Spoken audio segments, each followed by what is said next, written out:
Hi guys, so health and wellness in him, part 4. um, I've had some of you asking why the break in between the recordings. To tell you the truth, when I started I thought that this thing would be continuous, like a daily thing, and or weekly or something. Then I realized that even how God started it was just by his instruction, and I don't record something for the sake of recording it and having all these uploads up and all. And that's why I keep saying that I record as and when he leads. Because my prayer is that anything I say and anything I share all goes to his glory. That's just the bottom line. So karibuni, and here I am. And today I've taken a break away from everything. I'm actually hidden in a quiet place somewhere, and it's somewhere that I've been feeling I need to come and sit for a while. And I've been seated and just reflecting about Easter. And it's the eve of Easter. It's Thursday. It's the eve of Good Friday. And why do we celebrate Easter? What does it mean to you? And I remember, as I said, the thing that sparked this whole thing is Zoe's journey, my firstborn daughter's journey. And I remember after she was born, Easter was like a week away. And it was the darkest, most scary Easter that I've ever experienced. And I kind of felt like I lived it in terms of when I reflected about what Jesus went through, just so that we may have life eternal. I mean, the guy came, gave up his heavenly seat so that you and I can have salvation. That's a big deal. Whether some people don't recognize it or not, I do. And I'm just going to read. I'm going to go back 5 years ago and just share just what happened for us during that period. And I'll read just a few things. So yeah, let me read. And I remember that there was a scare once when I went to see her in the NICU, and I was asked to step out, and I rushed to tell Mark. He went to confirm, and he held my hand and took me back to the NICU. Those who are watching this for the first time, NICU is neonatal ICU. And Zoe was okay. The machines had gone off and everything, and that's what, let me tell you, ICU is a place and a half. There are sounds left, right, and center, beeps from here to, hey, those sounds, huh? It takes a while for them to even leave you. And to tell you the truth, even up to today, there are sounds that I hear, there are scents, like smells that I can nusa.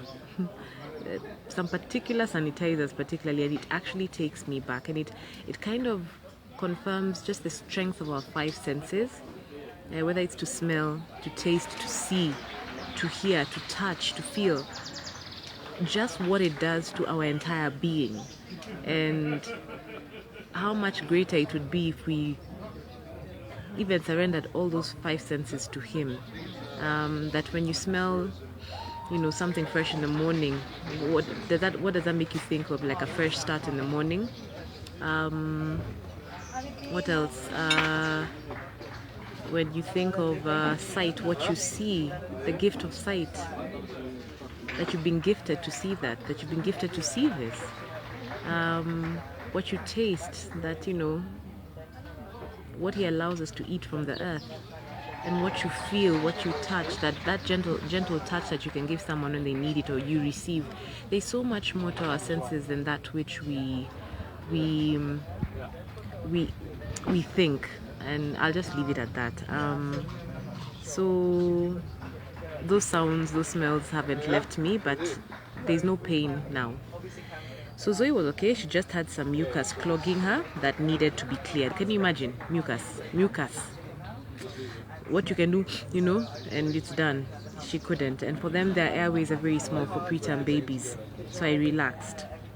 And the good news was that in a day or two later, she got off the ventilator, which was what was helping her to breathe. And she was put onto something called the CPAP, which are nasal prongs, which are put into her nose. It's low, it's lower pressure, and it's a step up from a ventilator as a child learns how to breathe again. Then after that, she was stable. She was stable for 5 days, and then things took a turn for the worst a few days later, and Zoe had apnea, a condition where a baby just stops breathing. As in, the baby stops breathing, and I remember being told that sometimes because the baby forgets or just becomes tired. A preterm baby breathing is laborious, and note that now she's not being supported per se by a heavy ventilator. It's by CPAP. And after that, she was just a mess. She had gone down for a few days. That was for 2 days. She was not moving at all, and they had to put her back on the ventilator, and that just broke my heart because I thought that we were moving up, and here we were going down in my eyes. Then she was not moving at all. She was not breathing. Her weight dropped to 770 grams. Please remember, when she was born, she was 880 grams. Now it dropped to 770. And we watched her chest only move. Her chest was only moving due to support from a ventilator. She just lay there, still. And then I'll never forget the day she had a convulsion. Now the thing is, I did not know it was a convulsion. What I saw was she was having like sudden movements, and her eyes opened, and she was kicking, and her hands and her legs were kicking. And I remember being so excited, thinking, she's waking up. But when the nurses came, they told me to move away and to step out because she's actually convulsing. And I was broken. So I remember running. I ran to the bathroom to hide. Because I couldn't fathom what was going on. And I remember there were some guests who came to see us. I didn't even want to see anyone. I went to the loo and I cried, and I just asked God, what's going on? I thought, she's opened her eyes, so this is bad. And thereafter the doctor came and saw us and told us that things are not good, that we just need to wait and pray. And then it got worse. Her kidneys started failing, and she started swelling from edema, which is water retention. And that evening, Dr. Hooker, who was our neonatologist, told us that Zoe was not doing well. Her key organs were failing, though her heart was still beating. And she started talking about her lungs not doing too well, her kidneys not doing well, and we may have to start thinking about having dialysis. And the irony was that her tests all showed that she was healthy, because they were trying to figure out what exactly was causing all the drama. So the tests come back saying that she's healthy. There is no infection, there is no bleeding, there is nothing. So, many times when you go to hospital and there's a problem, many times you want the results to say something so that you have a clue of what's going on, and until you get medication or get a solution. Her test results were coming back clean, but her body is not behaving like her test results. But she just lay there. The doctor's words were, when I look at her and her results, it looks like two different babies. It's a mystery. Those were her words. She said it's a mystery. And that isn't that what our God is? He's mysterious, and that he needs us to seek him, that he may... Our birds are singing for us, yeah. That he may reveal himself to us. I can't tell what's wrong with her. Is the doctor still speaking? I can't tell what's wrong with her, and there's nothing we haven't given her or doing for her. All we can do is hope and pray, but it's not looking good. And by that I wrote in quotes, because hope and pray, she kept saying that, but things are not looking good. We sat there, confused and shocked and honestly blank. I couldn't even pray. That's just the honest truth. We're being told to pray, but that's the last thing on my mind, or there are no words that could come out. And now I thank God that we're told that the Holy Spirit can intervene for us in moans and groans that God understands, and that God understands the language of tears, because that's what I had a lot of. And I wrote, thank God our mothers were there to stand in the gap for us. They encouraged us, prayed for us, and we drove home. There was no room for us to stay there, so we drove home. I slept that evening scared but hopeful, and somehow peaceful, and that could only be God. And peace can only come from Him. Peace can only come from Him. And I thank God because I have a friend, I have a brother from Nigeria who's he's called Jonathan Kome. You should look up his music on YouTube. Excellent. His music just speaks. And there's a song he released recently that's called Peace. And that song has ministered to me even today because the key words that ring out for me is that peace when we see the way He sees, when we hear the way He hears, when we think the way He thinks. Peace is all that really matters to me. His peace. And honestly, when I look back on that time as Easter drew nearer, I don't even know how we survived, honestly. I honestly don't know how we survived. But His peace reigned. His peace reigned. Now, there's something I think I didn't share that was probably part of this. Before going home, I was in hospital with Zoya, and then she was born on Friday, and on Sunday, I was told that I had a clean bill of health and I can go home. The only thing is, I'm going home without my baby. Yeah, I'm going. Sorry, I was clicking something there. I'm going home without my baby. And it hadn't occurred to me that was going to be the reality. I don't know why I had this picture in my head that we came in with her, we're going to go home with her. But that's the thing with parents who have preterm babies. For the sake of the bill, number one, and other mothers who need to come and use the beds, it only makes sense that you go home, leave baby behind to be taken care of, and you come every day to visit. This is a baby you've carried and you're coming to visit. And I remember that Sunday so well because I had not internalized that. And I remember the doctor telling me, and I'm thinking, yeah, it's okay. So I said, I'll go say goodbye to Zoe. And I went into the NICU, and my heart broke, and I teared. I didn't break down per se, but my heart broke because I looked at this little child who was so vulnerable, who I felt needed her mother, and I was going to leave her behind. And so I remember telling her, see you soon, not goodbye, see you soon. I'll be here fasting in the morning. And I walked out and went to my bed where my mom and my mom-in-law and my dad were waiting, and Mark. And I remember my mother sat with me on the bed and they just asked me, how are you? How are you? And I broke. I broke because I just told them I don't know what's going on. Why am I leaving her? What's going on? Have I failed? I can't leave her. And they prayed and they held me. And when you're convinced that this is the best place for the baby to be, for the baby to grow, somehow I was able to gain strength. Now I see it was just God.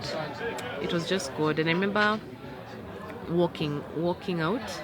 And let me tell you guys, if you ever meet a mother and father who are leaving hospital and leaving their baby behind, or are living without a baby at all, that pain is indescribable.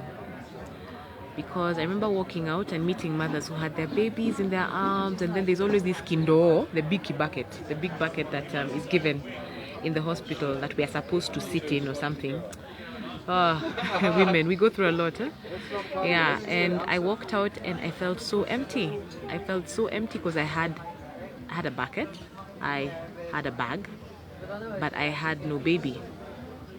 And I remember telling Mark that we just go to enter the car and go home. I didn't even want anyone to come. I even told our mothers not to come. I just needed space.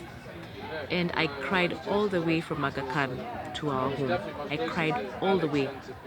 And I was wearing the very dress that I had worn when I was told by the doctor that things were not good. And I remember getting home and we parked and I sat in the car. And I walked into the house and I just sat on the sofa and cried because I was looking down at my belly and there's no belly. There's no pregnant belly and there's no baby in my arms, and I left the house with a baby in my tummy and now I've come back with no big tummy and no baby. And I just cried. I cannot explain the emptiness at that point. And at that point, now I thank God, because now when I look back, I see how God was just highlighting emptiness. emptiness. Emptiness that can only be filled by Him. Emptiness. Sorry, where I am, there's a forum going on, but it was time to record, so I'm recording. I hope I'm loud enough. There's an emptiness that can only be filled by God. That void that many people try to fill with the wrong thing. It could be alcohol, it could be, sex, it could be just bad behaviors, just vices, different things that people try to get into to run away instead of finding out why that thing never, it's like a thing, it's like a feeling, emptiness. And many times because we want to be strong in society, we hide it. And the only person who can fill that void, as in people, is God. It's only Him. And now I thank God, because when I look back, I see how when I sat on that sofa 5 years ago, the emptiness was so highlighted, and I felt like I was dying. And now I understand it was the dying to self that had started, that God was literally killing me softly in my alerting my spirit that I need to wake up in Him, that He's the only person who can give me the peace that I need to walk through the journey that was coming up. So I just felt I needed to share that. Whatever emptiness that you're facing can only... Every person goes through that process. I'm not saying that you're going to snap your fingers and things will change. There's some people who the speed does happen like that, and there are others it doesn't. It takes a process, like for me. But my prayer is that you will learn to allow God in. Accept there is a God first. Allow Him in, and then just allow Him to work on you. As He works on you, there's a peace and a feeling that He will give you that no one else can. Yeah, so I'm going to stop there for now, and another part is coming up, but let me just stop for there as I think about the Easter journey that came a few days after that. God bless you guys. Just know Him. Know the Lord, know God. Just know Him. He just wants a relationship with you. And it is true that I'll keep repeating it, because it's what has been highlighted for me, that true wellness can only be found in Him. Only in Him. True wellness, where you're complete in Him, physically, emotionally, spiritually, everything. Just surrender to Him. God bless you guys.